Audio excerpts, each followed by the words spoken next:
Hi everyone, welcome back to the channel. Today we will be creating this fitted skirt with some side ruching, as they say. Very fitted, beautiful. You can dress it up or down. But here is the front side view. Definitely come back to it if you wanted to see what it looks like. But for now, in order to get started, what we are going to need is some stretch fabric, some tailor's chalk, fabric scissors, elastic. You will need the 1/2 inch and 1 inch length, some thread of course, and some pins. That way we are able to pin these seam allowances together. First thing you are going to do is to pin the front and back of the skirt together at the side seam. Once you have it pinned, make sure that your notches are in place and that they are lined up. And from that point, you are ready to start sewing. Be sure to do that for both sides, and be sure to utilize, to make sure that the right side of the front is together so that you are able to sew on the wrong side. Now, the seam allowance we are going to use for this step will be a 1/2 inch seam allowance, and make sure you set up your sewing machine for the triple stretch stitch. Once you sew one side, be sure to do the other. Now that your side seams are sewn, the next thing you are going to do is pin your elastic. Using the 1 inch elastic, go ahead and pin it in place.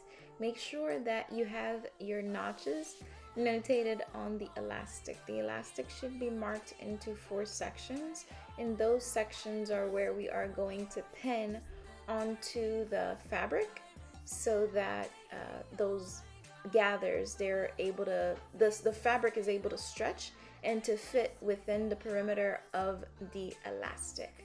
So I did not mark it, as you can see, and I'm totally free eyeballing it. But don't do that, okay? Make sure you mark them. That way it's easier and you're not doing this accordion stretchy pull thing, trying to make sure that I can work the gathers within the spacing of the elastic. Now, sewing the elastic is a little bit tricky. Make sure that your setting for the machine is set up on a zigzag stitch. And what you are going to do is sink your needle into the elastic and just give it a good stay stitch right there so that it doesn't stretch and it's secure within that area. Once you sink your needle, then you can stretch your elastic so that that one section is going right against the fabric. Do not stretch the fabric, only the elastic. Holding it from the back, you can maneuver the fabric forward. You can only do this section by section because you have to hold on to the elastic. Now, before you let go, you have to make sure that the needle sinks back into the elastic. Otherwise, it will pull and shift out of alignment, right? So make sure that that needle is always sinking into the elastic before you let it go. Again, you pull the elastic, just holding it against the fabric, and move it towards the needle so that it sews it down. Once you get close towards the end, let go of the elastic again and simply do a stay stitch there so that it remains secure. Do that for both sides, and in the end, it will look like this. As you can see, the ends aren't gathered. It's only the middle of the, like the body of the seam that is gathered. Now, if you wanted to serge your seam allowance, right now would be the best time to do so. I am not going to serge only because I did not set it up. And I'm confident that this fabric is not going to unravel. I did a triple stitch along with a zigzag stitch on top of that. I mean, I can just trim it, but for the sake of time, I just wanted to go ahead and continue. But if you have a serger, if you want to treat that raw edge for your seam allowance, definitely do that. Right now would be the best time for you to do so before we continue on to hemming and completing the waistline. Now that the seam allowance is done for the side seam, we are going to hem. In order to prepare for hemming, you have to trim your existing seam allowance from the side seam. Be sure to trim it so that you can remove any bulkiness that is there. Otherwise, it'll cause some issues with the tension of the machine as it's going over that small seam allowance. So just trim it at a triangular, like with a triangular cut. Make sure that you aren't cutting your actual seam. And then from there, you can start to pin in preparation for the hemming. My folding is at a 1/2 inch, but if you don't have a cover stitch machine, which is what I'll be using, be sure to fold it over twice and just top stitch right on top of that, like close to the folded edge. Or you can serge your raw edge, and just sew right across the serging edge.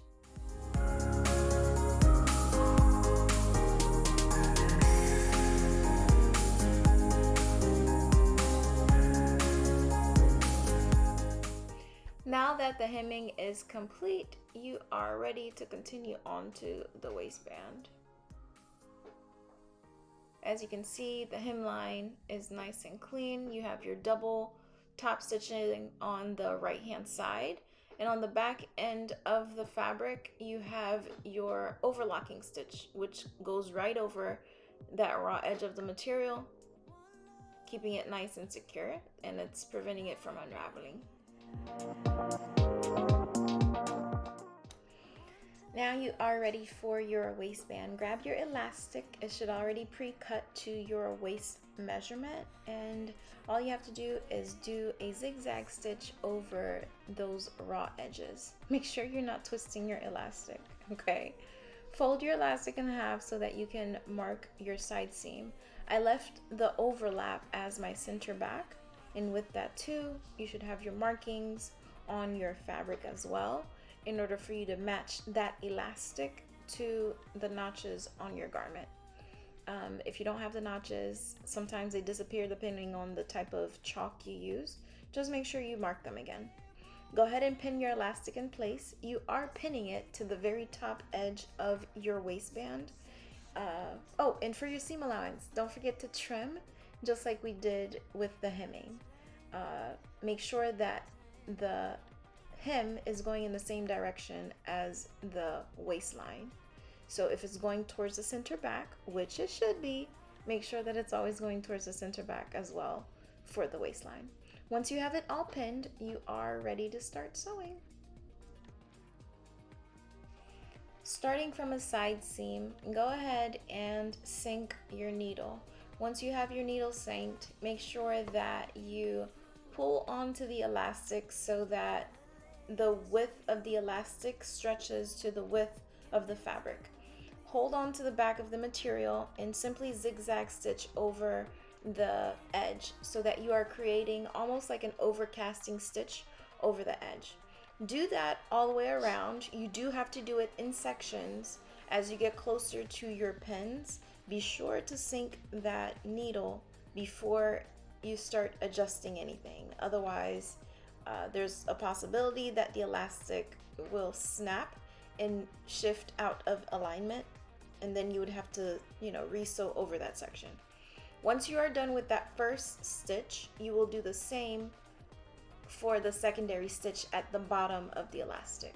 And we are adding these secondary stitches just so that the elastic is stable and it doesn't rotate or twist.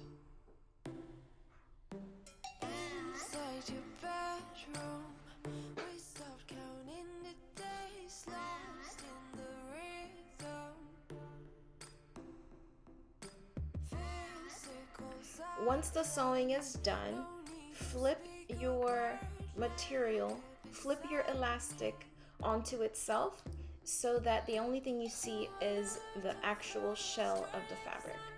This time you are going to top stitch with a regular straight stitch setting just so that at the side seam you stabilize the elastic in place. make sure to backstitch in this section because this is the only top stitching you will do in order to keep that elastic in place.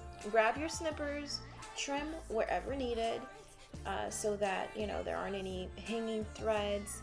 Clean it up. If you need to iron your material. But from this point, you are pretty much done. I thank you for watching the video. Please subscribe, like, share, comment down below if you have any questions. Reach out on Instagram so that I can see what you've created. And definitely check out our Etsy shop for more sewing patterns. Until next time, happy sewing.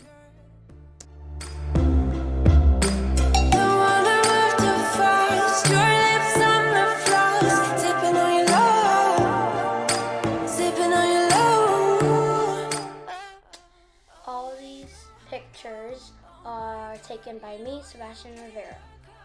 Bye. Like and subscribe.